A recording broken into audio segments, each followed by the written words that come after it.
2026 বিশ্বকাপে ব্রাজিলের জার্সিতে নেইমারকে দেখার অপেক্ষা আরও দীর্ঘ হলো। ইনজুরি থেকে ফেরার পথে থাকলেও হাইতির বিপক্ষে গ্রুপ পর্বের ম্যাচে মাঠে নামছেন না সেলেসাউদের এই তারকা। ব্রাজিল ফুটবল কনফেডারেশন জানিয়েছে, পুনর্বাসনের শেষ ধাপ সম্পন্ন করতে দলের সঙ্গে ফিলাডেলফিয়া সফরে যাচ্ছেন না নেইমার।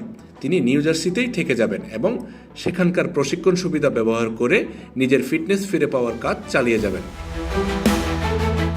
গত 17 মে সান্তোসের হয়ে খেলতে গিয়ে ডান পায়ের কাফে চোট পান 34 বছর বয়সী এই ফরওয়ার্ড। সেই চোটের কারণেই 1 মাসের বেশি সময় মাঠের বাইরে আছেন তিনি।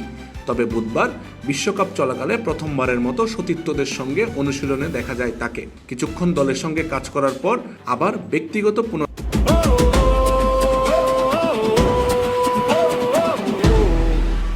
পুনর্বাসন কার্যক্রমে ফিরে যান নেইমার। ব্রাজিলের মেডিকেল টিম কোনো ধরনের ঝুঁকি নিতে চায় না, তাই হাইতির বিপক্ষে ম্যাচের পাশাপাশি স্কটল্যান্ডের বিপক্ষেও তাকে বিশ্রামে রাখা হতে পারে। দলের মূল লক্ষ্য নকআউট পর্বে পুরোপুরি ফিট নেইমারকে পাওয়া।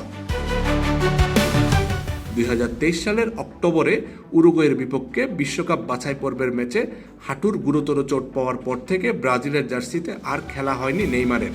ইনজুরি, পুনর্বাসন ও বিশ্রাম মিলিয়ে প্রায় 700 দিন জাতীয় দলের বাইরে কাটিয়েছেন তিনি।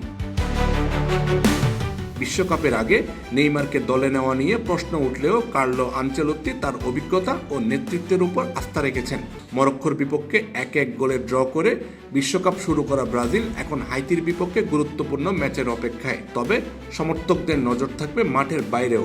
নকআউট পর্বে নেইমারের প্রত্যাবর্তন আদৌ সম্ভব হয় কিনা, সেটাই এখন সবচেয়ে বড় প্রশ্ন। আমজাদ হোসেন আবির, খেলা 71।